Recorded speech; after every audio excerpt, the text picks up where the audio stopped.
Hi, good morning, and thanks for being with us on the show. Before I ask you about your market view, I need to know what you're advising on D-Mart, because I understand you bought truckloads of D-Mart during the IPO. So you're a very rich man right now. But what do you do in case you missed out on this big rally? Is it still, does it still portend a buy? Hi, good morning. Thanks for having me. Actually, we bought on the first day, first show. It's like a child. We picked it right from the maternity wards, and we've been doing this for the last 1 year. So OG1, PNB, and now D-Mart. So the rationale about D-Mart is P/E ratio is just one way to look at it. It's like looking at the horse and the cart, you know. So if you're looking at the FY17 P, it's like looking at the cart. But if you're looking at the FY19 P, it's looking at the horse. So if I can tell you 2-3 things, on FY19 basis, D-Mart is still at a valuation almost equal to say Blue Dart or an Aditya Birla Fashion or any of those. And plus this company is growing at 30 to 40%. You might have half a dozen or a dozen retailers in India, but the best part about D-Mart is this is the only company which has got its strategy right. So, you know, if you followed Walmart, they started from Arkansas in southeastern US, and then they started.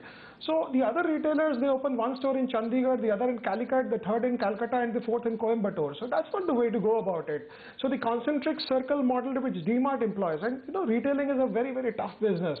So as long as you can get your costs low, you stay in the game. So apart from the NBFCs, I don't think there are any other stocks which are growing at 30 to 40%, and we love growth. We are intoxicated with growth, and we are drugged with growth. So that is one part to it. And we bought for our clients and for ourselves. And of course, this is not a recommendation. This is just, we are sharing an idea just like that. So please do your own diligence, own disclaimer. So that runs with it. Okay, take your caveats and your warnings on board. Good morning, Basant. Always good to have you with us. Well, I want to speak about your first love or your perennial love, housing finance. Repco was your discovery.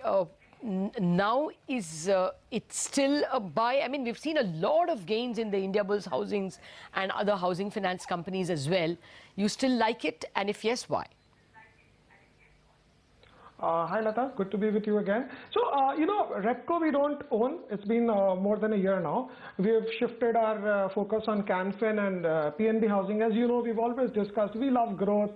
So Repco was a 20-22% grower, and you know, when Canfin is growing at 30 and PNB was growing at 40, so it made all the sense to move out of Repco and grow into these companies. Of course, I can't recommend a buy or a sell or whatever, but we own Canfin and PNB in good quantity for ourselves and for clients, and we're super bullish on the space.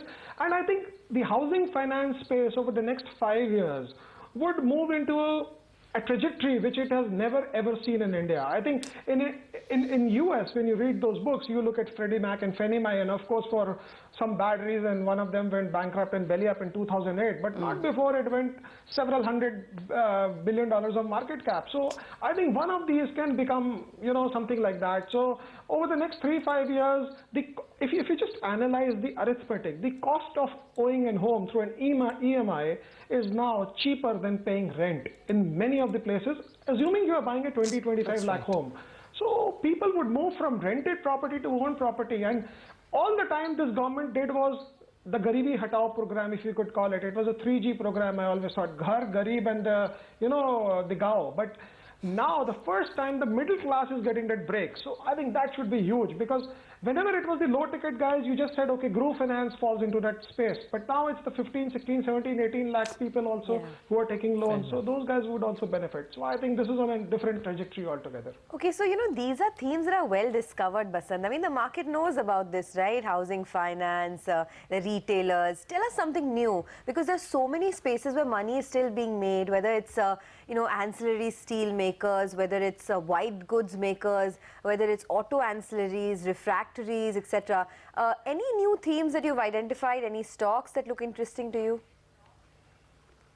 No, for a change, I don't think we've got any new theme as now. Diagnostic is a good space, but the stocks are fairly valued. So you can buy them and keep them. But, you know, you buy an expensive stock only because it's growing at 30-35%. So in the diagnostic space, they're growing at 20-25. So you can look at them, but it's not such a screaming buy as the other ones. And, you know, when your existing stocks are doing well, it's there's very little need to look at new themes. So the ones which you talked about, the refactories, the auto ancillary and all of them, you can put 2, 3, 4, 5% allocation of your portfolio, but we prefer putting 15% of our money into these stocks. So they're not fit for a 15% allocation because, Okay, you need a part degree of, Okay. Now, let me delve a little into your NBFC space itself. Microfinance, for instance, has faced one headwind after the other. First, it was demonetization. Then it is this farm loan waiver, which is in some pockets likely, or at least feared to create contagion of people not wanting to pay back. Will you still stick with MFIs?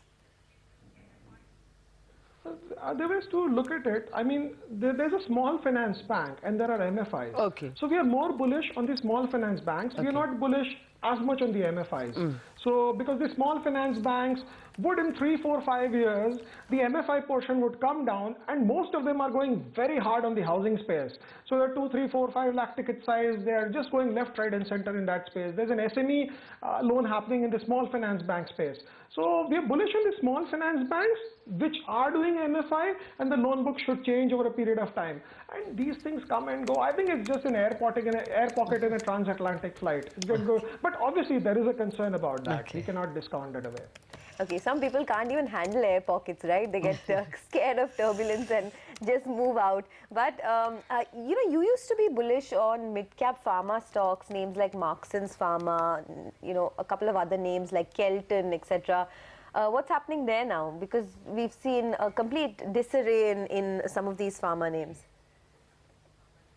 No, money is finite. So, when you get new opportunities, you have to sell the old ones. So, all of them we discarded last year all throughout. So, as we started getting better opportunities with surety, predictability and certainty, we moved out of all of them a long time back. So, there's no pharma with us right now. So, we are only NBFCs and consumer and a little bit here and there, basically. Okay.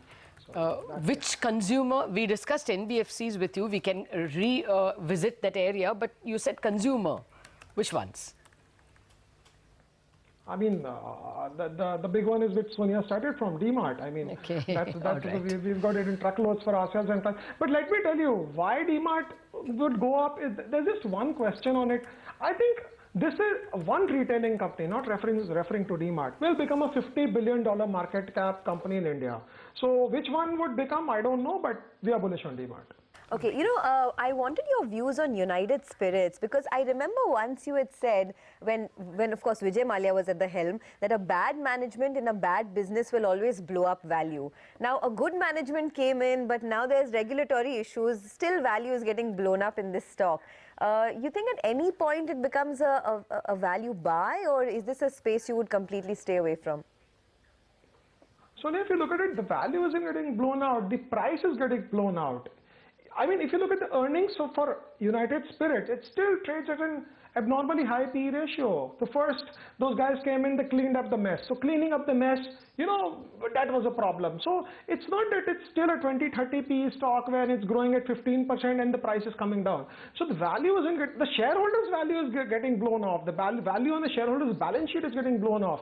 But the stock is just coming down because there are no earnings to hold it. And of course, now you have Madhya Pradesh saying this and Punjab and the government and these things get in. But look at how ITC has handled all that. I mean, if there is value in a company, they'll find ways because these kind of companies have huge entry barriers, huge brands, pricing power.